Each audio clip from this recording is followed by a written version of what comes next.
Hello, mga kamaster, maraming salamat po sa lahat ng tumatangkilik ng Number 1 Supreme Warrior. Paki-follow and subscribe mga master para sa mga susunod pang mga kabanata. Number 1 Supreme Warrior. Kabanata 3461. Dahan daw ang umabot kay Stephen ang pressure. Agad niyang gustong malaman kung paano niya masisigurong ligtas siya. Kumunat ang noo ni Jack at hinaila si Stephen. Malungkot niyang sinabi, "Control your temper. Gagawin mo ang gusto niya kung papatayin mo siya." Nanginginig ang mga kamay ni Stephen, at ang kanyang ekspresyon ay nanatiling hindi kapani-pani, walang galit. Nanginginig ang mga labi niya sa galit habang nakatitig sa prinsipe. Dahan-dahan niyang kinalma ang sarili sa sinabi ni Jack. Napabuntong hininga si Jack sa sobrang inis, tumango kay Stephen. Hindi na kailangang pakialaman ito ni Stephen. Naunawaan ni Stephen ang ibig sabihin ni Jack, at napilitan siyang umatras habang kinokontrol ang kanyang init ng ulo. Tumingin ulit si Jack sa prinsipe, "I'll give you one last chance. Kung wala kang sasabihin, hahayaan kitang mabuhay." Ang mga salitang iyon ay natigilan sa prinsipe, ngunit naunawaan ni Rudy ang ibig sabihin ni Jack dahil si Jack ay nagbanta sa iba na tulad nito noon pa. Bago pa makapagtanong ang prinsipe, nagpatuloy si Jack sa pagsasabi, "Gagamitin ko ang aking pamamaraan para dahan-dahang kainin ang iyong kaluluwa. Kung wala ang iyong kaluluwa, hindi mo magagamit ang iyong kapangyarihan, at hindi mo rin makokontrol ang iyong sarili. Gayunpaman, hindi kita papatayin. Puputulin ko lahat ng paa mo at ihahagis kita sa labas. Mabubuhay ka. Bilang prinsipe, hindi ka susukwan ng iyong lahi. Mabubuhay ka ng ganyan, ngunit walang awang kutsain ang lahat ng iyong dating kakompetensya. Magiging parang impyerno sa lupa." Ang mga salita ni Jack ay parang mga pako na tumatama sa puso ng prinsipe. Pinamunuan ng malakas ang Demon Spirit Kingdom. Kung wala ang kanyang lakas, mamumuhay siya ng isang kalunos-lunos na buhay. Sa likod ng lahat ng talentong iyon at kung sino siya, nasaktan niya ang maraming tao sa lahat ng dako. Siguradong hindi nila bibitawan ang pagkakataong pahirapan siya. Hindi man lang niya kayang magpakamatay at mapipilitang tiisin ang kahihiyan. Sa pag-iisip tungkol doon, hindi maiwasan ng prinsipe ang kiligin. Ang takot ay mas malala pa sa sakit ng kanyang kaluluwa na kinakain ngayon lang. Nagsimula siyang huminga ng mas mabilis habang nakadapa, lubusang natalo ni Jack. Napangisi si Jack. Nagagawa ng iba ang gusto nila, pero ayaw na niyang makilala pa si Jack. Masyadong nakakatakot si Jack, kung ito man ay ang kanyang mga pamamaraan o ang kanyang kakayahan, pareho silang naging sanhi ng matinding takot kay Stephen. Sa wakas ay napasuko ang prinsipe. Napalunok ito at sinabing, "Tanungin mo ako kung ano ang gusto mo. Sasabihin ko sa iyo ang lahat ng nalalaman ko, ngunit bigyan mo ako ng mabilis na kamatayan." Kabanata 3462. Habang nagpapatuloy ang interogasyon ni Jack, ang tagiliran ni Karsh ay tila nataranta. Ang iba pang mga hayop ay mukhang hindi kapani-pani, walang balisa rin. Wala silang lakas ng loob na magsalita dahil sa takot na maputol ang iniisip ni Karsh. Napagtanto ng lahat ng Demon Spirit Beasts kung gaano kabigat ang problema. Ang mga taong iyon ay iba sa inaasahan nila. Kung ang usapin ay hindi na-resolve sa lalong madaling panahon at ang mga tao ay ligtas na nakaalis sa Demon Spirit Kingdom, kung gayon ang buhay ni Karsh ay nasa panganib. Kumunat ang noo ni Besant, nakatayo sa tabi niya. Mahirap sabihin kung ano ang iniisip ni Besant. Tumingin si Mihas kay Besant at bumulong, "Sa tingin mo ba hindi ba mukhang balisa si Karsh? Lagi kang matalino. Bigyan mo siya ng ilang mungkahi." Iginala ni Besant ang mga mata, nanlilisik si Mihas, "Tumahimik ka na lang. Huwag mo akong itulak sa hukay ng apoy. Walang tamang mungkahi sa ngayon. Wala rin akong magandang ideya. Kung tipunin natin ang lahat ng ating puwersa, maaaring kunin ng mga tao ang pagkakataong makatakas. Tapos, hindi man lang namin nasabi kung nasaan sila. Kung maghihiwalay tayo, mas delikado. Mayroong ilang hindi kapani-pani, walang malakas na mga henyo sa mga taong iyon. Kung maghihiwalay man kami, isa lang itong open slaughter para sa kanila. Parami ng parami ang mga hayop na mamamatay. Mamamatay din tayo."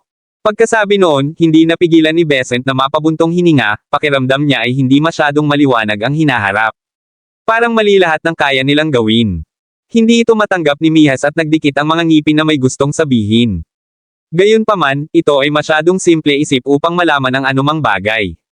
Huminga ng malalim si Besant at sinabing, "Higit sa lahat, ang oras ay mahalaga. Kung hindi makapagpasya si Karsh, lalala lang ang sitwasyon. Mahigpit ang oras sa dalawang dahilan. Una, dahil bukas lang ang Demon Spirit Kingdom sa loob ng limitadong panahon. Pagkatapos ng isa pang araw, muling magsasara ang kaharian. Ang mga taong nabubuhay ay ilalabas, at ang lihim ay mabubunyag. Kung gayon, magiging magulo ang kanilang kinabukasan. Sa kabilang banda, nag-aalala sila na muling aatake ang mga tao na maglulunsad ng panibagong pananambang. Mas kaunti ang mga tao kaysa sa mga hayop, at ang mga tao ay nasa hindi kilalang mga lokasyon. Napakadali para sa mga tao na samantalahin ang anumang pagkakataon. Kung mas maraming hayop ang namatay, mas magiging responsable sila para dito. Hindi katakataka na sobrang galit na galit si Karsh.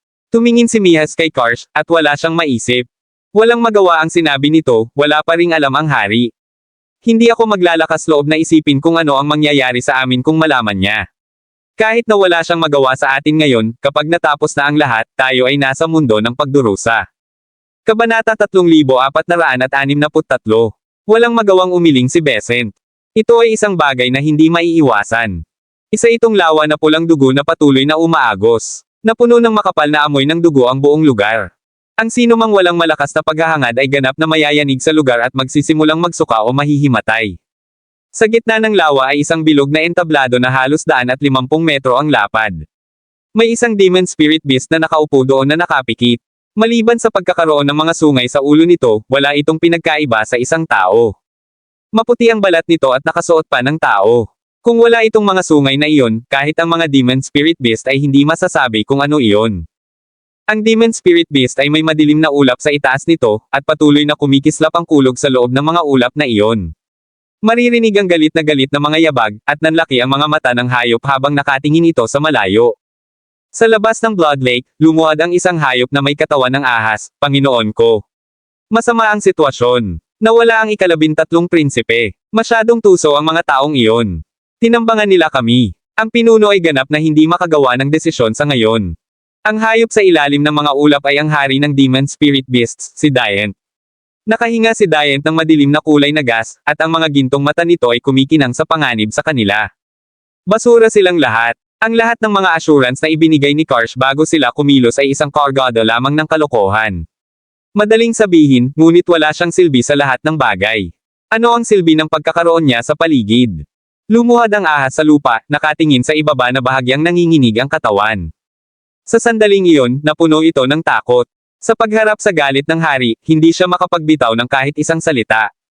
Pumikit muli si Diant at sumigaw, sabihin mo kay Karsh na kailangan niyang harapin sila sa loob ng 6 na oras. Kung hindi niya kaya, haharapin niya ako. Ang hayop na ahas ay agad na tumanggo ng ulo habang ito ay umatras sa hamog. Huminga ng malalim si Diant nang tumangala ito sa thunderclouds. Ulong ito, may natitira pa. Kailangan ko lang ng 13 pang tao. Kapag natapos na ito, hindi na ako matatakot sa anumang bagay. Walang makakahawak sa akin. Kapag nakalabas na ako sa Demon Spirit Kingdom, magagawa ko na ang anumang gusto ko sa malawak na mundo. Nang marinig ni Karsh ang utos ni Diant ay tuluyang nanigas ang katawan nito. Tumango lang ito, walang sinasabi. Gayunpaman, kitang-kita na nagsisimula ng maramdaman ni Karsh ang pressure. Nagpanik na siya. Hindi nagtagal ang 6 na oras, ngunit hindi rin ito maikling panahon. Kung hindi gaanong mahirap ang mga kalaban nila, sapat na. Nang marinig ni Mihas ang utos na iyon, namula ang mukha nito sa gulat habang paikot-ikot. Kabanata 3464. Ipinatong ni Besant ang kamay nito kay Mihas, tumahimik ka na lang. Tumigil ka sa paggawa ng eksena. Bahagyang nanginag ang labi ni Mihas, nagpapanik lang ako, okay. Ano sa tingin mo ang dapat nating gawin? Napabuntong hininga si Besant, ano pa ba ang magagawa natin? Gawin natin ang mga bagay sa isang hakbang sa isang pagkakataon. I think naisip na ni Karsh yun. Sa sandaling iyon, biglang sinabi ni Karsh, ipunan ang lahat ngayon din. Pupunta tayo sa pinakamataas na punto. Ang lahat ng mga hayop ay natigilan ng marinig ang utos na iyon. Nag-aalalang sinabi ni Besant, kung wala sila sa pinakamataas na punto at natipon saan man, hindi ba sila magkakaroon ng pagkakataong makawala kung tipunin natin ang lahat? Kung nagawa nilang makawala sa ating mga tanawin dahil doon, kung gayon ang sitwasyon ay magiging mapaminsala. Sabi ni Karsh, sa tingin mo ba hindi ko naisip yon? Ito ang tanging pagpipilian na mayroon tayo. Wala na tayong oras para ipagpaliban pa ang mga bagay-bagay. Magsusugal na lang tayo. Kung manalo tayo, ayos lang. Kapag natalo tayo, malamang kalahati sa atin dito ang mamamatay. Huminga ng malalim si Karsh at kumaway, sige. Hindi ito ang oras para maging magulo. Bilasan mo at sundin mo ang utos ko. Napatingin si Karsh sa tuktok ng bundok. Lumingon ito at tumingin sa lahat ng iba pang mga hayop. Hindi ito makapag-alinlangan sa lahat ng sandaling iyon. Itinuro nito ang tuktok ng bundok, sulong kasama ko. Sa utos na iyon, ang lahat ng mga hayop ay sumunod sa likod ni Karsh, na umaasenso patungo sa pinakamataas na punto. Nanlaki ang mata nito at sinigawan si Karsh, eto. Nandito na sila. Sa sandaling sinabi, lahat ng mga hayop ay sumugod. Nasa unahan si Karsh, at nakatutok ang mga mata nito sa kuweba. Ang kuweba ay ganap na natakpan. Kung hindi nila ito tiningnang mabuti, hindi nila masasabing may kuweba. Halata na hinukay ito bilang takip. Kabanata 3465. Hindi maaaring hayaan ni Karsh na may makalusot. Nanginginig ang mga kamay ni Karsh, at nagsimulang maging magulo ang paghinga nito. Panay ang tingin nito sa paligid. Umalis na sila. Kailan sila umalis? Ang boses nito ay naging paos, at ito ay nasa kawalan ng pag-asa. Natigilan si Besant, pakiramdam niya ay nawawala ang sitwasyon sa kanilang kontrol. Sa sandaling iyon, hindi ito makapagsalita ng kahit isang salita, nakatingin lang si Karsh sa kinatatayuan nito. Nagsimulang huminga ng malalim si Karsh, at bahagyang nanginginig ang mga kamay nito. Pati ang sandata nito ay nanginginig. Pagkaraan ng ilang sandali, lumingon si Karsh at sinigawan ang mga halimaw sa likod nito, bilasan mo at lumabas. Tingnan mo ang paligid. Tiyaking suriin mo ang lahat. Hindi na sila dapat umalis ng ganoon katagal, baka malapit pa sila. Tandaan ninyong lahat ito, kung makatakas ang mga taong iyon, walang sino man sa atin ang makakaalis dito nang hindi nasaktan. Kung hindi nito natiyak na isakatuparan ang mga susunod na hakbang, kamatayan lamang ang naghihintay sa kanya. Kakainin pa siya ni Diant ng buhay. Nakatayo si Karsh sa tabi ng kuweba, malamig na nakatingin habang naghahanap ang iba pang mga hayop. Pagkaraan ng ilang sandali, ang tanging conclusion ay ang mga tao ay umalis na sa lugar, hindi nag-iiwan ng kahit isang bakas. Galit na galit si Karsh doon. Hinawakan nito ang mga kamao, paano nangyari ito? Hindi ito dapat mangyari. Bago kami nagtipon, lahat kami ay nagkalat kung saan-saan. Wala silang pagkakataong makatakas noon. Pagkatapos naming mag-ipon, we have our eyes on the peak the whole time, pero wala kaming napansing mali. Walang paraan na maaari silang umalis sa panahong iyon, ngunit nawala pa rin sila. Saan sila nagpunta? Hindi ito maintindihan ni Karsh.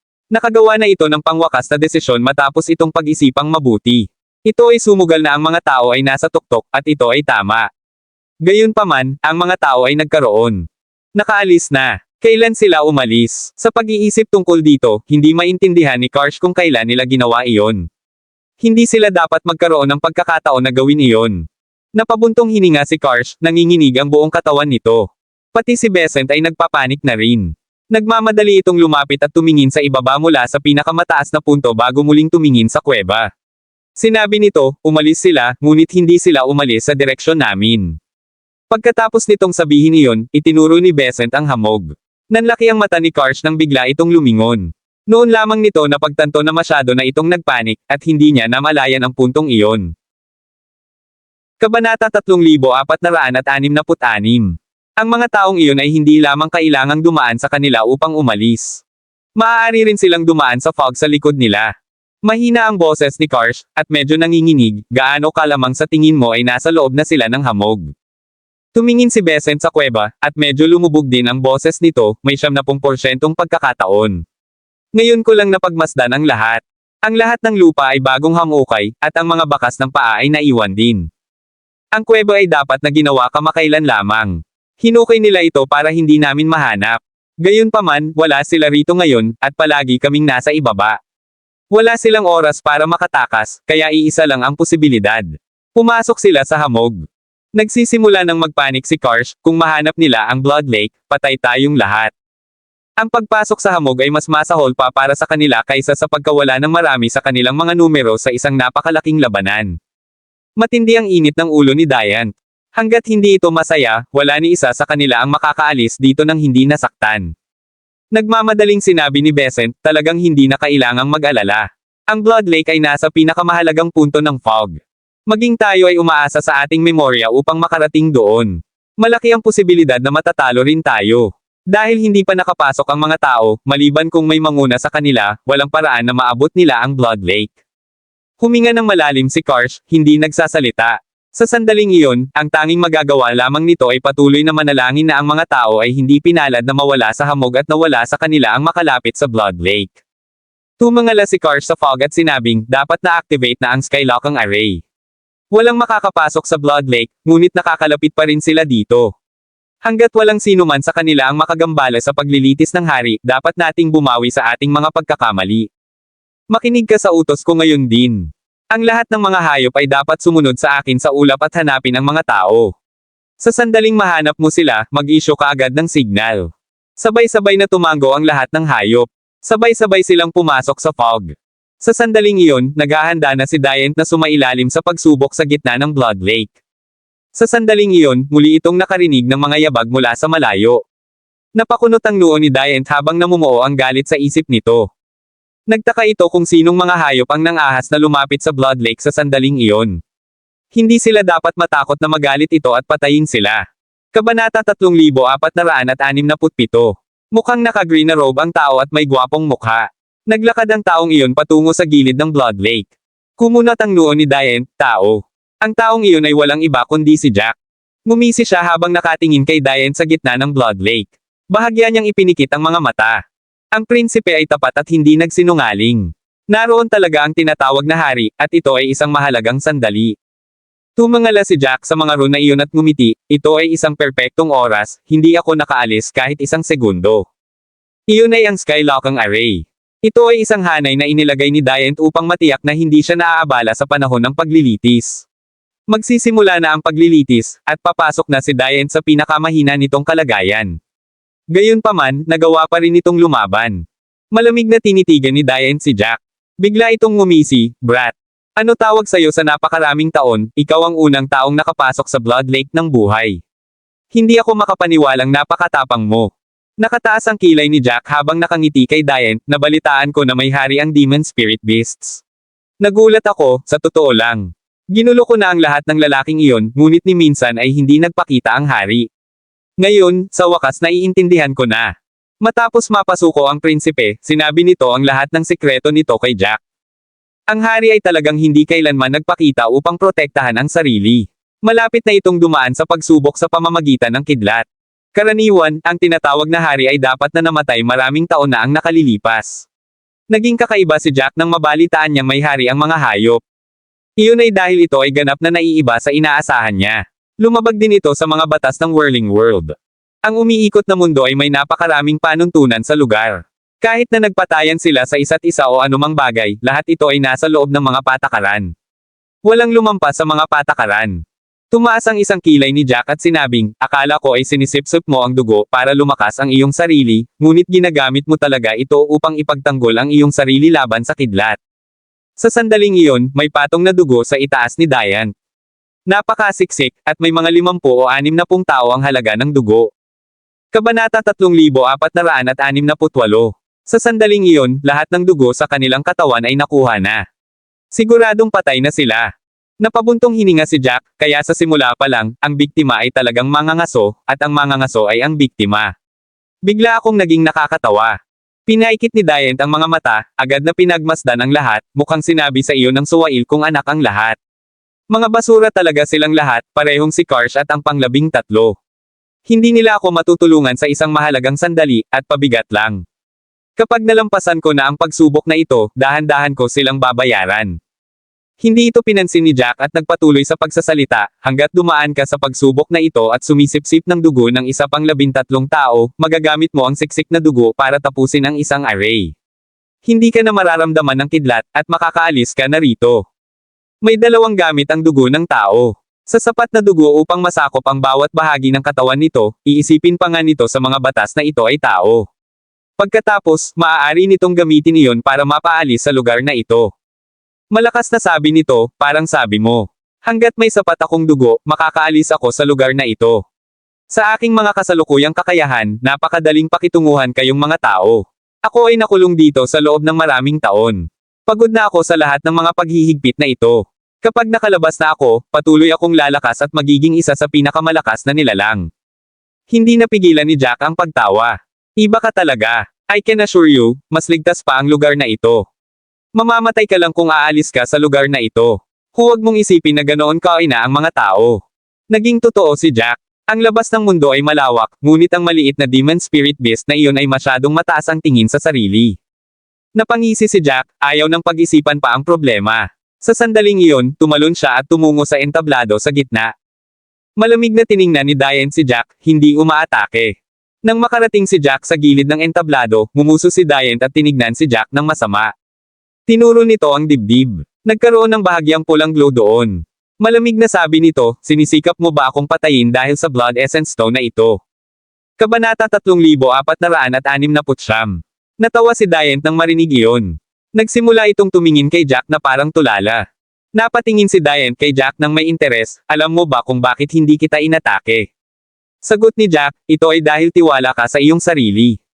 Iniisip mo na hindi kita magagawang saktan kahit na dumaan ka sa pagsubok. Tutal mag-isa lang ako dito. Tumanggaw si Diane. Gaano man kalakas si Jack, walang paraan na si Jack ay magiging katapat niya. Napakaraming pagsubok ang kanyang pinagdaanan. Hindi siya isang bagay na kayang talunin ng mga tao. Napabuntong hininga si Jack. Ang mga ulap sa itaas ay patuloy na nagdilim, at ang tunog ng kulog ay mas madalas. Nangangahulugan ito na magsisimula na ang paglilitis. Tumangala si Jack sa langit, at iba't ibang emosyon ang bumungad sa kanyang mukha. Napataas ang kilay ni Diane at sinabing, I can actually attack you right now, pero wala akong planong gawin yon. Gusto kitang patayin kapag nagpapatuloy ang paglilitis para malaman mo kung gaano kabobo ang mga naunang ideya mo. Gusto kong malaman mo kung ano ang kawalan ng pag-asa. Malasahan mo ang pagkakaiba nating dalawa. Tumawa si Jack at bahagyang umiling. Nais nitong patunayan na, kahit na mahina ito, walang kalaban-laban si Jack para dito. Natarante si Diane, hindi maintindihan ang ginagawa ni Jack. Hindi na rin nagabalang magpaliwanag si Jack habang malamig na nakatingin kay Diane. Tahimik lang na nanunood si Jack, na parang may hinihintay. Pagkatapos noon, maraming yabag ang maririnig mula sa malayo. Tumingin si Jack at nakita ang hindi mabilang na mga hayop na nagkukumpulan. Nanlaki ang mga mata ng mga halimaw na iyon nang makita nila si Jack sa stage. Nanginginig lahat ng labi ng mga halimaw na iyon, lalo na kay Karsh. Iyon ang pinakamasamang sitwasyon. Hindi niya akalain na papasok ang tao sa lawa ng dugo, lalo pat hanggang sa entablado sa gitna, nakatayo sa harap ni Diane. Nagsisimula ng mawala ng pag-asa si Karsh. Ang kidlat ay patuloy na bumababa, at si Diane ay mahinahong nakatiis sa mga hampas. Nang makita ni Jack na nandoon si Karsh at ang iba pa, sa wakas ay kumilos na siya. Huminga siya ng malalim at nagsimulang bumuo ng mga seal. Unti-unting nabuo ang isang talon sa harapan niya. Kabanata 3470. Nang makita ni Karsh si Jack na gumagalaw, natigilan ito. Lahat ng nangyayari ay lampas sa inaasahan nito. Naisip ni Karsh na walang paraan na makalapit ang mga tao sa Blood Lake, ngunit hindi lamang nila nagawa ito, nakapasok din sila sa Blood Lake bago ito isara. Nasa gitna pa nga si Jack, nakatayo hindi kalayuan kay Diane. Nanginginig ang mga labi ni Karsh habang sinasabi, baliw. Loko ang lalaking yon. Anong balak niyang gawin? Labanan ng hari. Siya lang mag-isa. Akala ba niya walang makakapantay sa kanya ang hari dahil sa kidlat? Habang sinasabi iyon, hindi napigilan ni Karsh ang mapangiti. Masyadong walang muwang ang lalaking iyon. Paano kung dumaan si Diane sa pagsubok sa kidlat? Maraming beses na itong pinagdaanan ni Diane. Tuwing kalahating taon, kakailanganin itong tamaan ng kidlat. Matapos ang napakaraming karanasan, ang kidlat ay wala kay Diane. Kaya pa ring lumaban ni Diane kahit sa panahon ng paglilitis. Napakurap-kurap si Mihas, sinusubukan ba niyang patayin ang hari para makuha ang Blood Essence Stone? Lahat ng Demon Spirit Beasts ay may mga tingin ng realisasyon sa bagay na iyon. Pagkatapos ng lahat, dapat na iniisip ng mga tao kung paano lalabas sa sandaling iyon, at hindi sinusubukang patayin ang pinakamalakas na Demon Spirit Beast. Kailangang may dahilan sa likod ng lahat. Tama si Mihas. Baka talagang habol ni Jack ang Blood Essence Stone sa dibdib ni Diane. Napakahalaga ng Blood Essence Stone na iyon, kaya maaaring hinahanap ito ni Jack. Napaawang ang labi ni Besant, baliw talaga siya. Habang sinasabi iyon ay medyo nabaluktot ang ekspresyon nito. Nanlaki ang mga mata nito habang nakatingin sa kidlat na tumatama sa entablado. Napuno ng mga tunog ang hangin habang patuloy na bumabagsak ang kidlat. Kung ito ay anumang iba pang hayop, sila ay naging alabok na. Gayunpaman, mayroon pa ring maraming lakas si Diane. Kahit na tumingin ito sa pag-atake ni Jack, kalmado pa rin si Diane, hindi man lang iniisip ang tungkol kay Jack. Si Jack ay patuloy na bumubuo ng mga seal. Sa sandaling iyon, hindi kapani-paniwalang seryoso siya. Ito na marahil ang pinakamapanganib na laban ng pagdadaanan niya sa Whirling World. Sa totoo lang, wala siyang tiwala. Kung tutuusin, hindi niya alam kung gaano kalakas si Diane. Ang paghakbang sa Blood Lake ay isang sugal. Kung manalo siya, magiging kanya ang Blood Essence Stone. Kung natalo siya, baka masugitan siya ng husto o mamatay lang. Ang mga kaisipang iyon ay pumasok sa isipan ni Jack. Kahit na napakaraming kawalan ng katiyakan, kailangan pa rin niyang kumilos ayon sa kanyang mga plano. Ang buhay ay puno ng panganib pa rin. Kung siya ay magtagumpay, siya ay mas mataas pa. Kung natalo siya, bababa siya sa impyerno. Tumawa si Diane, "Brat. Dahil mukhang kalmado ka, dapat isipin mo na kaya mo akong patayin sa mga kakayahan mo." Tumaas ang isang kilay ni Jack, hindi nagsasalita, novel drama. Tila walang pakialam si Diane na hindi ito sinasagot ni Jack gaya ng sinabi nitong, "Let me tell you this. Thanks to the restrictions, I haven't break through the final stage of the innate level just like you. However, my powers has long since exceeded it. Sa sandaling makaalis ako sa whirling world, maaabot ko ang divine solidifying level, at magkakaroon ako ng kakayahang protektahan ang sarili ko kahit saan man ako pumunta." Kabanata 3471. Nagawa kong maging hari ng lahat ng mga hayop na ito salamat sa aking pamamaraan, hindi dahil sa aking antas. Iba ako sa inyong mga tao. Hindi ako maaaring gumamit ng mga pamamaraan na nilikha ng ibang tao. Maaari lamang akong umasa sa aking mga likas na ipinanganak. Naabot ko na ang Storm God rank gamit ang teknik ko. You're a mere human who's nothing more than ant in my eyes. I can kill you with just a flick. Baka sa mukha ni Jack ang pagtataka. May Storm God rank teknik na si Diane. Hindi nakakagulat na ang lahat ng mga hayop ay takot na takot dito. Hindi nakakagulat na ito ay walang takot.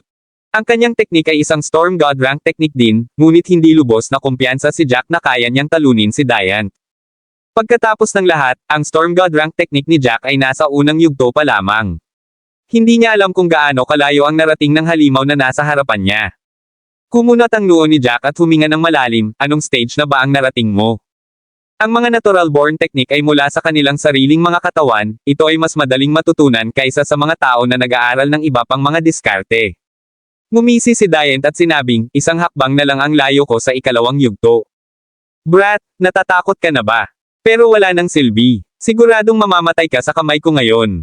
Mahinahon na sinabi ni Diane kay Jack ang lahat dahil lubos itong kumpiyansa sa kakayahan nito. Ito ay isang bagay na dapat ipagmalaki. Paano kung malaman ni Jack? Ito pa rin ang katotohanan na hindi na mababago.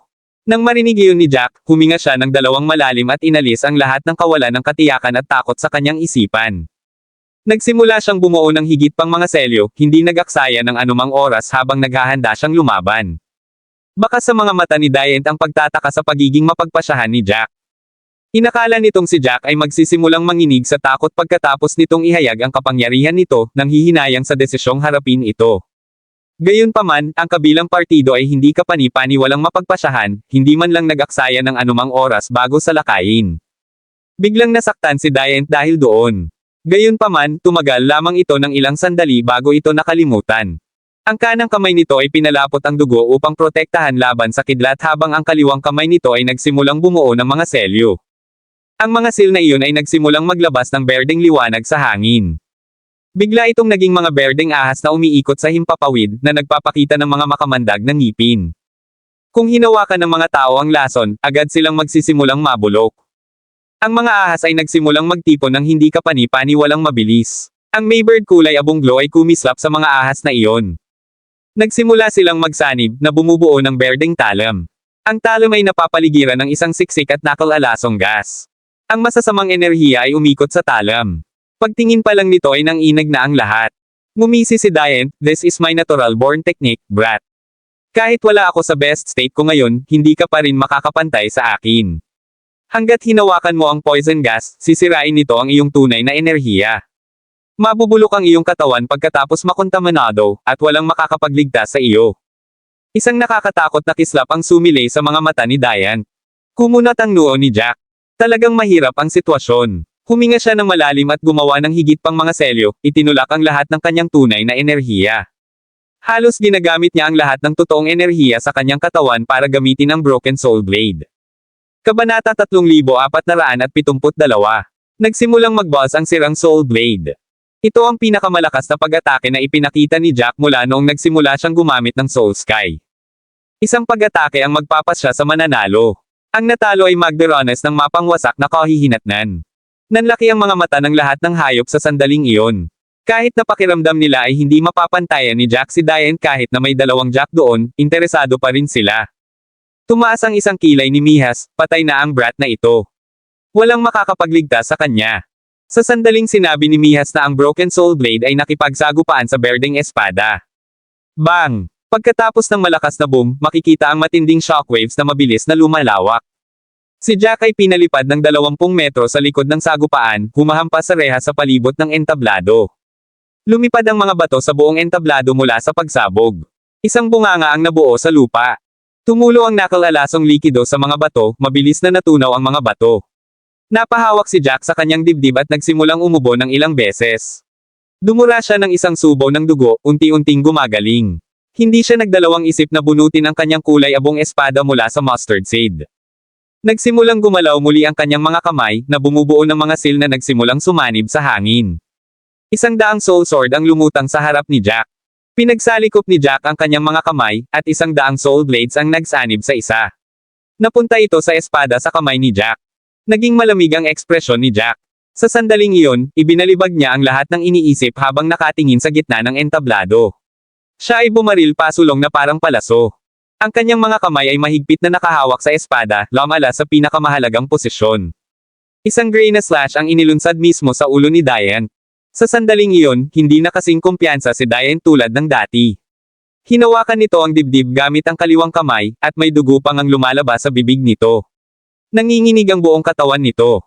Sumakit ang katawan nito kaninang pag-atake. Ang pamamaraan nito ay talagang hindi nagawang tumayo kay Jax. Kahit na naharang ang malaking halaga ng pag-atake, mayroon pa ring maliit na lakas na nakalusot at tumagos sa dibdib nito. Sa kabutihang palad, hindi ito ganap na puwersa, at mabilis itong nakontrol ni Diane. Kahit anong mangyari, nasugatan pa rin si Diane. Higit pa riyan, kailangan pa nitong makatiis sa mga tama ng kidlat, kaya mabilis itong dehado. Ang mas masahol pa ay ang katotohanan na si Jack ay malinaw na nasaktan ng mga shockwaves din, ngunit si Jack ay talagang tumalon pabalik upang maglunsad ng isa pang pag-atake. Nagpapanik si Diane ng mga sandaling iyon. Hindi nito inaasahan na ganoon kalakas si Jack. Sigaw ni Diane kay Jack, tumigil ka nga dyan. Tuluyan ng hindi pinansin ni Jack si Diane. Kung tumigil siya sa ganoong magandang pagkakataon, talagang magiging tanga siya. Sa isang pagpisil, tumama ang lasla sa kaliwang dibdib ni Diane. Ang pagsira sa kapangyarihan ng Void ay biglang nagsimulang mapunit sa kaluluwa ni Diane. Ang sakit ng kaluluwa ay higit na hindi kayang tiisin kaysa pisikal na sakit. Kumalat ang sakit mula sa dibdib hanggang sa buong katawan, at iniluwa ni Diane ang isang subo ng dugo. Ang berdeng likido ay umagos at nabahira ng berde sa lahat ng dako sa paligid nito. Napuno ng amoy ng dugo ang buong stage. Nipatikip ng ngipin si Jack at nagpakawala ng panibagong hampas. Kailangan niyang patayin si Diane bago makalaban si Diane. Pagbabante ni Diane sa kanya. Hindi niya kayang hayaang mabuhay ng isang segundo si Diane. Habang naghihirap si Diane sa sakit, nilaslas ni Jack ang lalamunan nito. Pagkatapos ng kanyang mga welga, hindi na nakayanan ni Diane ang dugo. Ang dugo sa tuktok nito ay nagkalat ng walang tunay na enerhiya, at ang kidlat ay tumama kay Diane ng walang anumang sagabal. Maraming kidlat ang nagsimulang bumagsak sa katawan ni Diane. Kabanata 3473. Ilang saglit pa, nasunog ang katawan ni Diane hanggang sa lutong-lutong. Nang makita iyon ni Jack ay tumigil ang kanyang puso. Halos isumpa niya ang sarili sa pagiging tanga. Paano niya ito makakalimutan? Matapos masunog ng husto, humupa ang kidlat at muling nagliwanag ang kalangitan. Walang pakialam si Jack sa kung ano-ano pa dahil agad siyang sumugod sa tambak ng abo. Pinipigilan niya ang kanyang pagkasuklam habang ginagamit niya ang kanyang punyal para salin iyon, hinahanap ang dugong Essence Stone. Ang pinakamahalagang dahilan ng pagpatay kay Diane ay ang Blood Essence Stone sa katawan ni Diane. Kung ang isang mahalagang bato ay nasunog sa malutong sa kanyang kawalang ingat, kung gayon maging si Jack ay magiging emosyonal. Sa kabutihang palad, siya ay sapat na maswerte na ang dugong Essence Stone ay talagang nakaligtas sa kidlat. Tinakpin ito ng abo. Sa wakas tumahimik na si Jack. Nagkaroon ng purong katahimikan sa labas ng Blood Lake. Lahat ng Demon Spirit Beasts doon ay napalaki ang kanilang mga bibig sa gulat. Hindi sila makapaniwala sa kanilang nakita. Nag-hallucinate ba sila? Napatay ang kanilang hari. Sa pamamagitan ng isang tao sana. Nanginginig ang boses ni Mihas habang sinasabi nito, hindi ba sinabi ng hari na nasa Storm God rank na ang teknik niya? Paano natalo ng brat na iyon ang hari? Pwede rin ba siyang gumamit ng Storm God rank technique? Paano?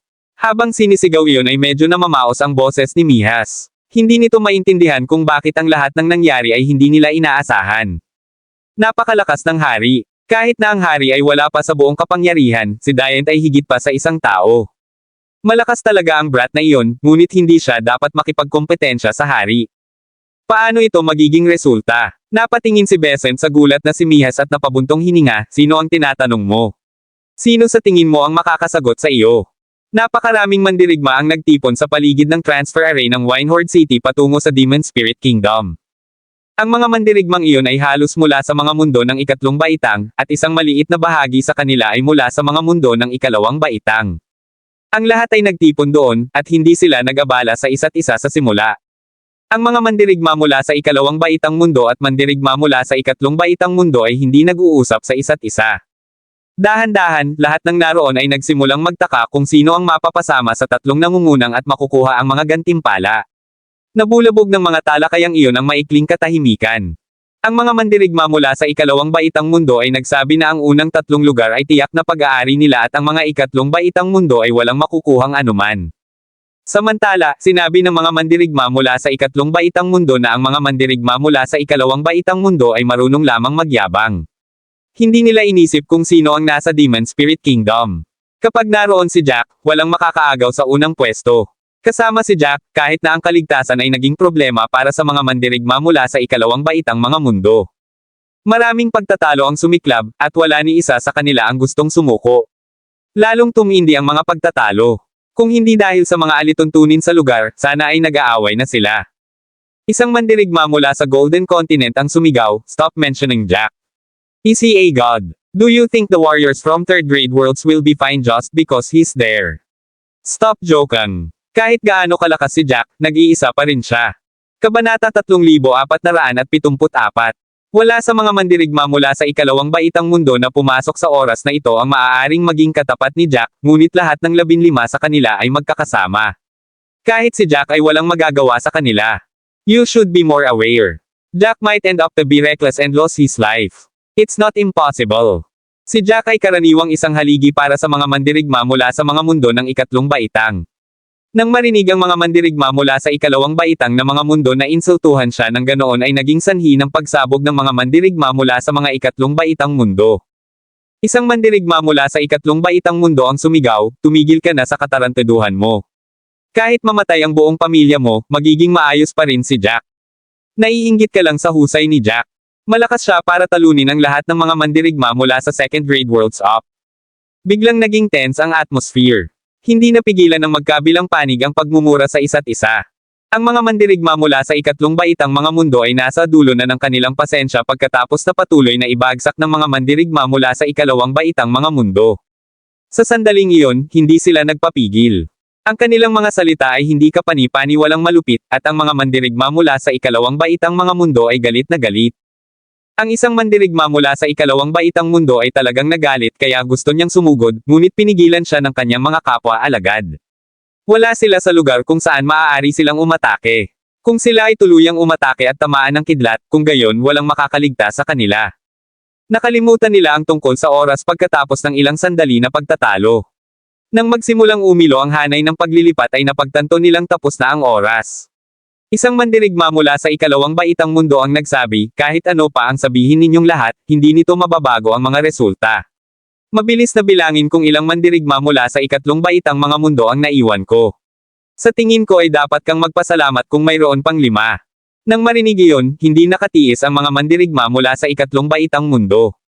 Agad silang sumigaw pabalik, "Tumigil ka sa katarantaduhan mo. Sino ang nakakaalam kung ilan ang mamamatay? Sa tingin ko, wala sa mga mandirigma mula sa ikalawang baitang mundo ang mabubuhay." Na-distort ang transfer array, at nagsimulang lumitaw ang mga figure dito. Napatigil ang lahat sa pagsigaw nang tumingin sila. Mayroong 25 tao sa hanay. 13 mula sa ikatlong baitang mundo at 12 mula sa ikalawang baitang mundo. Pagkatapos magbilang ng mga numero, medyo marami sa kanila ang nakahinga ng maluwag. Parang walang nangyaring masama. Kahit may mga nasawi, maliit lang ang bilang. 5 lang ang namatay. Sa mga tuntunin ng mga numero, ang mga mundo ng ikatlong baitang ay nanalo. Ang mga mandirigma mula sa ikatlong baitang mga mundo ay malapit nang magsaya nang sila ay nagyelo. Iyon ay dahil nakita nilang lahat ng mga mandirigma mula sa ikalawang baitang mundo ay bumaling kay Jack bago sila naglakad pabalik. Iniisip nila kung may nakikita ba sila sa tanawing iyon.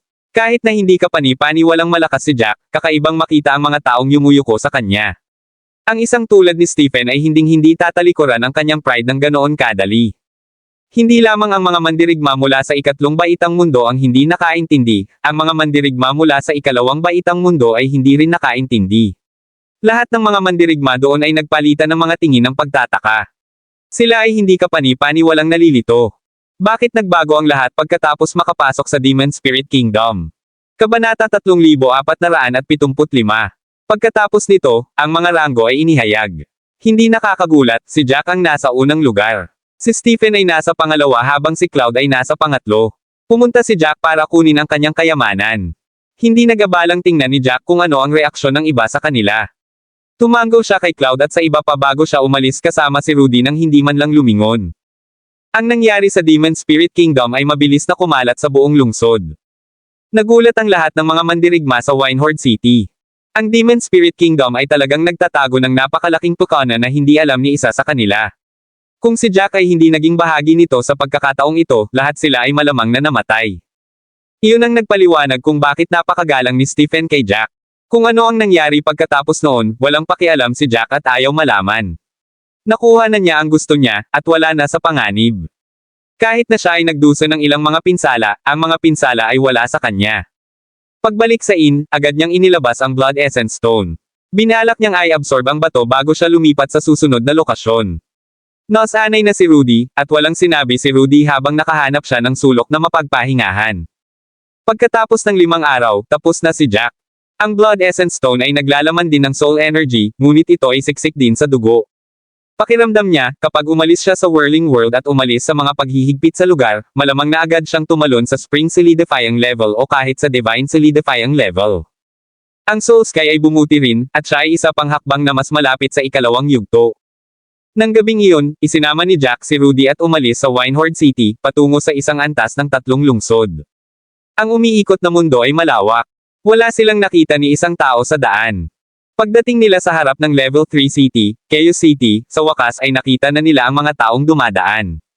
Tumayo si Rudy sa harap ng mga dingding at tumingin sa napakalaking karatula, bumubulong, Chaos City. Ang pangalan pa lang ay magulo na. I wonder what's inside. Lumakad si Jack sa tabi ni Rudy at nagsabi ng isang salita, papatay. Tumaas ang isang kilay ni Rudy, nakatingin kay Jack na nagtataka. Sa hawak na kristal na token, maaari na silang pumunta kung saan nila gusto. Naisip ni Rudy na laktawan na lang ni Jack ang Level 3 City at pumunta sa Level 2 City para hintayin ang pagbubukas ng Vibrant Hall. Gayunpaman, dumiretso si Jack sa Chaos City. Pagtingin pa lang sa pangalan ay parang isang katayan sa loob. Bukod sa sinabi ni Jack kanina ay mas kinilig si Rudy. Tumingin si Jack kay Rudy at dahan-daang nagpaliwanag, ang Chaos City ay mayroong 53 third grade worlds at 20 second grade worlds. Totoong kaguluhan sa loob. Mayroong 2 antas ng 3 lungsod. Ang isa ay Cloud City at ang isa ay Chaos City. Karamihan sa mga mandirigma ay talagang pumunta sa Cloud City. Mas ligtas doon, at walang-walang tigil na pagpatay. Nang marinig iyon, iba ang naintindihan ni Rudy. Bahagyang nanlaki ang mga mata niya habang kinakabahang nagtanong, so you're saying that it'll be very dangerous inside and that many people will die. Tumango si Jack, tinapik ang balikat ni Rudy habang dahan-daang ipinapaliwanag ang mga alituntunin ng Chaos City. Walang mga paghihigpit sa pagpatay ng iba doon. Lahat ay pinahintulutan sa loob. Maaaring pumatay ng iba, ngunit maaari rin siyang patayin.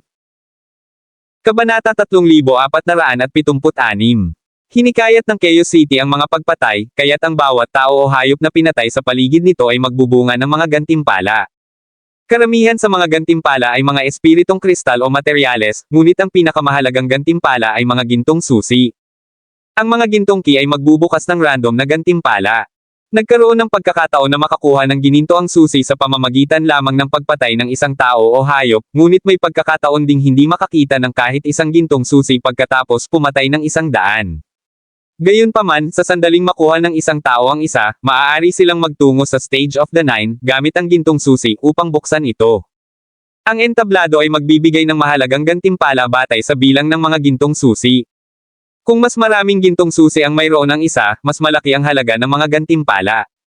Kaya, ang kamatayan ay isang pangkaraniwang pangyayari sa Chaos City. Ang mga mandirigma na gustong makakuha ng isang bagay mula sa panganib ay pawang galit na pumasok sa loob. Kailangan nilang masiyahan sa pagpatay para sa mga kayamanan sa loob. Nang marinig si Jack na nagsasalita tungkol sa mga alituntunin ng Chaos City, nalaglag ang panga ni Rudy sa gulat at pinilit niyang isara ito. My, that's absurd, no? Encouraging killing. Ang mas mahihinang warriors ay madaling mamamatay kung sila ay pumasok. Is this absurd? I saw many subpar looking warriors enter just now. Are they all crazy? Hindi ba sila natatakot na mapatay? Medyo natarante si Rudy. Ang mga patakaran ay parang katawa-tawa, ngunit maraming tao ang pumasok sa lungsod.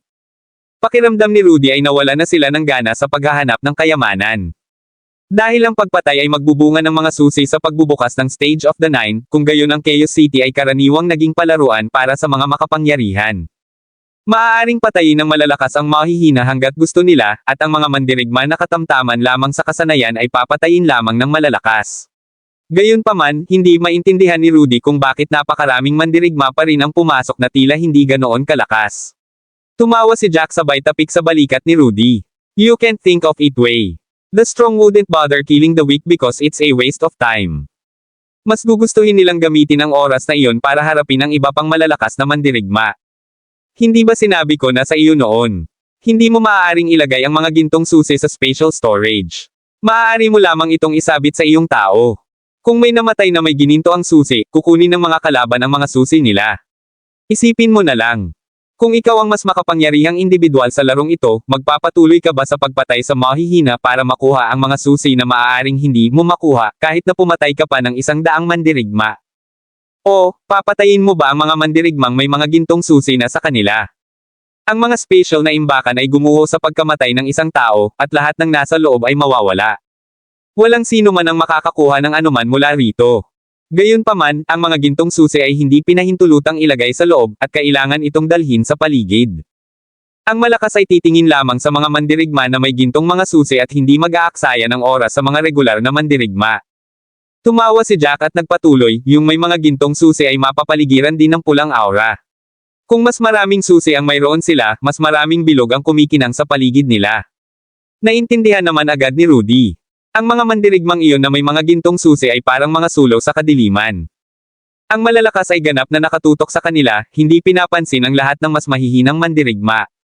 Pagkatapos, kahit na ang isang mahinang mandirigma ay nakakuha ng isang solong gininto ang susi, hindi ito makakaakit ng ganoong pansin dahil napakakaunti lamang.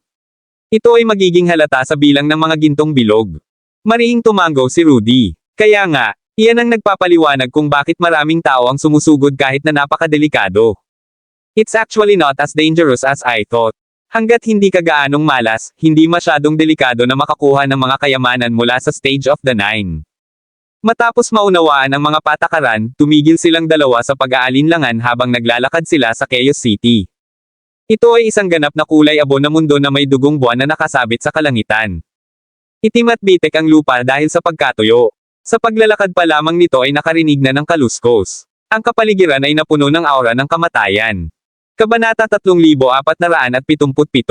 Ang mga mandirigma na mas duwag ay agad na magkakaroon ng mental collapse mula lamang sa aura ng lugar na ito. Ang mga kasanayan ni Rudy ay mababa sa karaniwan, at magagawa niyang manatili sa isang antas ng 8 lungsod sa pinakamaraming. Umasa siya kay Jack para makarating dito. Hindi man siya ganoon kaduwag, apektado pa rin siya ng atmosphere. Bahagyang nanginginig ang kanyang mga kamay, at naging mabagal ang kanyang paghinga. Mahigpit siyang sumunod sa likuran ni Jack, hindi man lang naglakas loob na huminga ng malalim, at isang kakila-kilabot na pakiramdam, na para bang malapit na siyang mamatay, ay bumalot sa kanya. Pakiramdam niya ay papatayin siya anumang oras, aalis ng tuluyan sa mundo.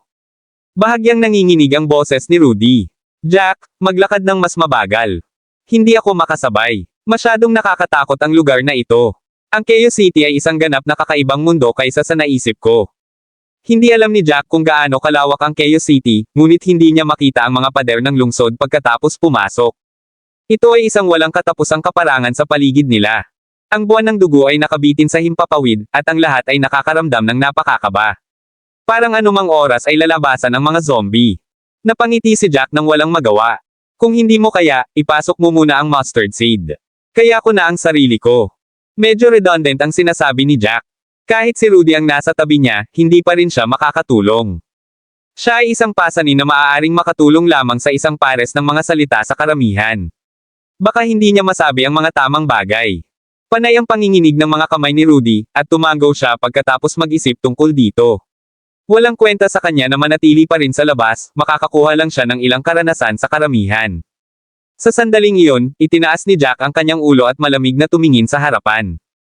Agad namang nagtago si Rudy sa likod ni Jack, hindi man lang naglakas loob na lumingon sa kanyang mga balikat. Maririnig ang mga yabag mula sa harapan. Dalawang figure, isang matambok at isang payat, ay dahan-daang lumapit. Naka-cross arms ang mas mataba habang nakangiti sa payat na kasama. I told you our luck will hold out. You refuse to believe me. Tignan mo na lang yung dalawang nasa harap namin. Isa sa kanila ay halatang basura. Hindi ko masabi kung gaano kalakas yung isa, pero halatang galing siya sa third grade world.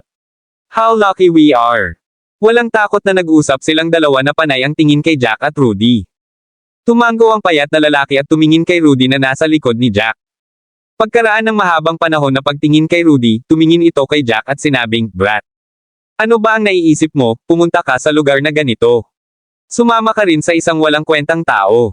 Gusto mo lang bang mamatay ng mas mabilis? Kahit na baka wala tayong kikitain sa pagpatay sa inyong dalawa, may mga spirit crystals na mas mabuti kaysa wala." Nakataas ang kilay ni Jack habang malamig na nakatingin sa dalawa sa harapan niya.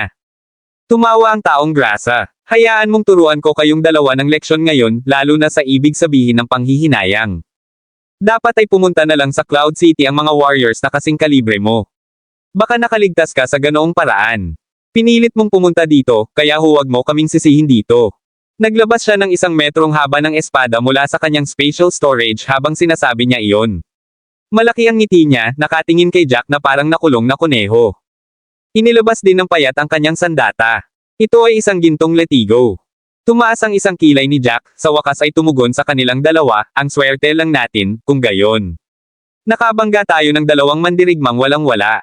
Ang dalawa sa kanila ay mukhang agresibo, ngunit wala silang mga gintong bilog sa paligid, na nagpapahiwatig na wala silang anumang gintong mga susi. Kung hindi sila hinamon ng dalawang iyon, hindi na sana mag-abala pa si Jack na lumaban. Natigilan silang dalawa sa sinabi ni Jack. Nabaliw ba siya? Sinabi niya lang na wala sila. Ano ang ibig sabihin noon? Gayunpaman, hindi sila binigyan ni Jack ng anumang oras para mag-isip. Gumawa siya ng mga seal gamit ang kanyang mga kamay, at 100 soul sword ang na-materialize sa hangin. Kumaway siya, at ang mga espada ay nagsanib sa dalawang espada. Pagkatapos ay tinutukan niya ng isa ang bawat tao. Kabanata 3478. Nang makita si Jack na naghahanda sa pag-atake, ang matabang lalaki ay tumawa na parang kinukutya siya dahil hindi niya alam ang kanyang lugar. Ang bawat mandirigma mula sa ikalawang baitang mundo ay may mga espesyal na marka sa kanilang mga damit. Ang mga mandirigma mula sa Golden Continent ay may madilim na pattern ng ginto, habang ang mga mandirigma mula sa Sacred Water Continent ay may mga asul na ulap. Mayroong masalimuot na mga pattern sa mga simbolo na iyon upang maiwasan ang pagtitiklop mula sa ibang mga partido, at ang mga mandirigma mula sa ikalawang baitang mundo at ikatlong baitang mundo ay alam ang mga simbolo na iyon sa puso. Parehong tumingin kay Jack at Rudy ang matabang lalaki at ang payat na lalaki, at agad nilang nasabi na sila ay mula sa mga mundo ng ikatlong baitang. Ang kanilang mga pinagmulan ay tulad ng isang tatak ng lakas, at parehong mababa ang tingin ng mga lalaki sa mga mandirigma mula sa mga third grade na mundo. Kahit na alam nilang hindi lahat ng mandirigma mula sa ikatlong baitang mundo ay mahina, hindi rin marami sa kanila ang makapangyarihan. Malamang na hindi sila makatagpo ng sinumang makapangyarihan, gayon pa man. Higit pa rito, si Jack, kahit na hindi matukoy ng dalawang lalaki ang kanyang husay, ay nagdala ng isang walang kabuluhang mandirigma kasama niya. Kahit na hindi nila makita kung gaano kalakas si Jack, naisip nila na hindi siya maaaring maging mas malakas, dahil ang kanyang kasama ay squash-able. Ang Chaos City ay hindi isang lugar para sa kawang gawa. Imposibleng sabihin kung gaano karaming mga tao ang pumasok at kung gaano karaming mga tao ang namatay doon. Alam ng lahat kung gaano mapanganib ang lugar na iyon, ngunit nagdala si Jack ng isang walang kwentang kasama. Nangangahulugan ito na walang sapat na malakas para dalhin si Jack. Kung hindi, nagdala siya ng mas mahusay na kasama. Marahil ay nabigo silang makita kung gaano kalakas si Jack dahil sa ilang espesyal na bagay na maaaring hamarang sa kanilang mga pandama, ngunit hindi iyon mahalaga. Ang kailangan lang nilang gawin ay patayin ang dalawang lalaki para makuha ang kanilang mga gantimpala. Maging ito ay mga kristal ng espiritu o ilang mga materyales, ito ay mas mahusay kaysa sa wala. Ang dalawa sa kanila ay hindi kailanman nagplano na makakuha ng anumang mahahalagang kayamanan sa Chaos City. Gusto lang nilang pumatay ng ilang lalaki para makakuha ng ilang gantimpala. Kung sakaling makakuha sila ng gintong susi, pupunta sila sa Stage of the Nine para kunin ang kanilang mga kayamanan. Ayaw nilang magdala ng susi habang naghahanap sila ng isa pa. Alam na alam nilang dalawa na hindi sila makakaligtas sa sinumang malalakas na mandirigma sa kanilang mga husay. Ang pagdadala ng susi sa lahat ng dako ay katumbas ng pagpirma ng warrant para sa kamatayan ng isang tao. Napatingin ang matabang lalaki sa soul sword na nakatutok sa kanya at tumawa. Anong klaseng teknik ito? I don't feel any energy from it at all. Is it really that pointless? Sa kanilang mga mata, ang mga pagbabago sa enerhiya ay kumakatawan sa lakas ng isang kasanayan, at ang pamamaraan ni Jack ay walang anumang pagbabago sa enerhiya. Kahit papaano, wala silang maramdamang dalawa. Higit pa rito, ang buong sitwasyong ito ay tila mas nakakatuwa nang mapansin nila ang pinagmulan ni Jack. Paanong ang mga doltong tulad nila ay maglakas loob na pumasok sa Chaos City? Napangisi si Jack, hindi nag-abalang sumagot sa pinagsasabi nilang dalawa. Nang makita ng matabang lalaki ang ngiti sa mukha ni Jack, galit na galit ito. How dare Jack tumawa sa kanila? Parang kinukutya niya ang pagiging ignorante niya. Nagtadges ang ngipin ng matabang lalaki at dumura, brat. How dare you? You're mocking us. I plan on just killing you fast, but I've changed my mind now. I'll torture you before I kill you para malaman mo ang kahihinatnan ng pangungutya sa akin. Kabanata 3479. Sa sandaling sinabi niya iyon, sinimula ng matabang lalaki ang kanyang pag-atake. Gumawa siya ng maraming kulay putik na mga sil na sumasayaw sa hangin. Maririnig ang kalusko sa paligid niya, at ang mga sil ay bumubuo ng isang layer ng brown na glow sa itaas niya. Kasunod noon ay maririnig na ang bulong-bulungan. Ang mga bato ay malabo na nakikitang gumagalaw sa loob ng ningning. Siya ay tumulak pasulong, at ang daloy ay bumaril patungo kay Jack. Sumigaw ang matabang lalaki, tingnan natin kung kaya kitang ilibing ng buhay. Hindi mabilang na mga bato ang nabuo sa loob ng maputik na glow. Mabilis at nagninangas, ang mga batong ito ay bumaril patungo kay Jack. Napangiti si Jack. Mula nang pumasok siya sa Whirling World, marami na siyang nakita at nakaranas ng maraming laban. Masasabi niya kaagad na ang pamamaraan ng taong grasa ay wala sa ranggo ng Ultimate God at nasa itaas pa rin ng ranggo sa lupa. Kung ito man ay mga mundo sa ikalawang baitang o mga mundo sa ikatlong baitang, mayroon lamang isang tiyak na dami ng mga henyo. Sa huli, kinuha ng mga henyo ang Minurya. Karamihan ay nakilala ni Jack ang pinakamalakas na mandirigma mula sa bawat mundo, kaya natural na gumamit sila ng mas mataas na antas ng mga diskarte. Gayunpaman, karamihan sa mga mandirigma ay mayroon pa ring karaniwang antas ng kasanayan. Kahit na ang kanyang kalaban ay mula sa ikalawang baitang mundo, hindi lahat ng tao mula sa ikalawang baitang mundo ay nagmula sa isang banal na baitang angkan. Ang taong grasa ay malamang na mula sa isang mababang antas ng angkan. Kahit na siya ay kahanga-hanga pa rin sa karamihan, wala siyang anumang banta sa kanya. Umatake rin ang payat. Nagsimula siyang bumuo ng mga blood red seal, at ang mga seal ay sumayaw sa pagitan ng kanyang mga daliri na parang dumadaloy na dugo, na patuloy na nagsasama. Ilang saglit lang ay nakabuo na siya ng sumpa na halos kasing laki ng palad. Ang payat na lalaki ay sumigaw at tumulak pasulong, at ang sumpa ng dugo ay bumaril kay Jack. Nagsimula itong lumawak sa hangin, na naging kasing laki ng kalahating tao. Sabay na umatake ang dalawa, pinutol ang anumang daan para umatras si Jack. Nais ng dalawa na tapusin ang mga bagay sa isang pag-atake. Kahit magsalita sila na parang walang kinatatakutan, hindi pa rin sila nagtimpi sa takot na may mangyari na hindi inaasahan. Nakataas ang isang kilay ni Jack habang itinutulak niya ang kanyang mga kamay pasulong, pinaputok ang mga soul sword pasulong na parang mga arrow patungo sa kanyang mga kalaban. Tatlong diskarte ang nagsalubong sa hangin kasabay ng hindi mabilang na mga bato na humampas sa soul sword. Nakangiti ang matabang lalaki, tiyak na dudurog ng kanyang atake ang kulay abong espada. Gayunpaman, ang kanyang ngiti ay hindi tumagal ng kahit kalahating segundo dahil ang soul sword ay hindi huminto, tumusok sa kanyang diskarte at nagpakawala ng kulay abong enerhiya. Ang enerhiya ay ganap na nilamon ang lahat ng kanyang mga bato. Nabigo ang kanyang pag-atake na pigilan ang soul sword. Laban sa soul swords, wala itong silbi kahit gaano pa karaming bato ang nagawa niyang mabuo. Sa sandaling hinawakan nila ang espada, tuluyan na silang napalunok, nawala sa hangin. Tinutukan mismo ng soul sword ang taong grasa, hindi huminto. Ang malaking sumpa ng dugo ay nakipagsagupaan din laban sa isang soul sword. Sa isang basag ito, hindi na rin napigilan ang soul sword. Walang nagawa ang dalawang teknik na iyon laban sa Destroying the Void, hindi nila ito napigilan. Hindi naman ganoon kalayo kay Jack ang taong grasa at ang payat. Confident sila sa sarili nila noon, pero kahit magkatrabaho silang dalawa, bigo silang pigilan ang atake ni Jack. Kabanata 3480. Dahil doon ay nabigong mag-react ang dalawang kalaban ni Jack nang nasa harapan nila ang Soul Sword. Nawala ang ngiti sa mukha ng matabang lalaki habang nanlalaki ang mga mata at nanigas ang buong katawan. Sa isang maririnig na pagpisil, ang dalawang Soul Sword ay tumusok sa kanilang mga dibdib, at saka lang nila napagtanto na sila ay nakagawa ng isang malaking pagkakamali. Kahit na ginagamit nilang dalawa ang kanilang buong lakas, wala silang laban kay Jack. Nabigo sila kahit pabagalin ang pamamaraan ni Jack. Gaano kalakas ang pagkakaiba sa pagitan nila para sa ganoong resulta. Kumalat ang sakit mula sa kanilang dibdib hanggang sa kanilang buong katawan, at hindi na napigilan ng matabang lalaki na tumawa nang bumagsak ito sa lupa. Nagsimulang manginig ang buo niyang katawan sa sakit. Ang payat na lalaki ay hindi mas mahusay kaysa sa kanyang kasama. Ang kanyang payat na katawan ay patuloy na gumulong sa lupa habang siya ay sumisigaw sa matinding paghihirap.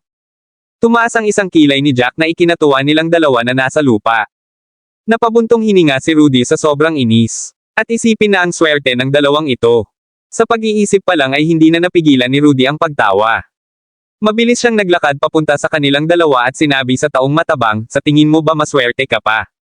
Itinaas ni Jack ang kanyang kamay at kinokontrol ang kapangyarihan ng Destroying the Void, pinababa ang lakas nito. Nabawi naman ng dalawa ang ilang conscious thought. Muling tanong ni Rudy, at nang marinig iyon ng matabang lalaki ay tumalsik ito ng isang subo ng dugo. Umiling siya at sinabing, maawa ka. I was just speaking nonsense. Please spare the both of us. We were ignorant. Please ignore what we said. Hindi na namin kayo guguluhin.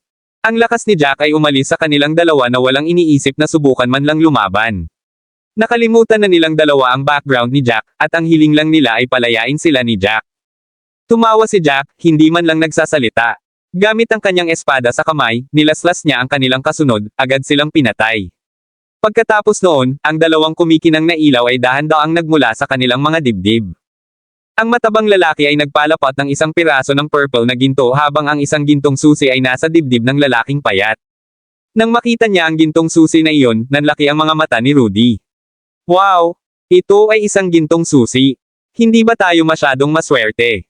Nakahanap tayo ng isang gintong susi pagkatapos lamang ng dalawang tao. Napangiti si Jack, natuwa sa kinalabasan. Hindi niya inasahan na makakakuha siya ng gintong susi pagkatapos ng pakikitungo sa kanilang dalawa. Inabot niya at hinawakan ang susi, at biglang may gintong bilog ang katawan niya. Hindi ganoon kaliwanag, pero kitang-kita pa rin mula sa malayo. Curious na hinawakan ni Rudy ang gintong bilog ngunit wala man lang naramdaman. Puro sign lang iyon. Napatingin si Rudy sa sinabi niya, para kang parola ng tao, alam mo ba? Mukhang marami na tayong maaakit simula ngayon. Ayos lang kung kakaunti lang, pero ang gulo kung marami. Ngumiti si Jack at tinapik ang balikat ni Rudy. Isang gininto ang bilog lang. Makaakit lang ng maliliit na isda. Napakaraming henyo ang nakilala namin noon, pero minority lang ang mga taong iyon sa kanilang mundo. Don't think they represent the normal standards from their worlds. It's only when there are a lot of those geniuses that I'll be troubled. I don't care about these scumbags at all. Maraming salamat mga ka-master sa walang sawang pagsusubaybay, isang like, share, and subscribe naman dyan mga ka-master. Abangan ang susunod pang mga kabanata.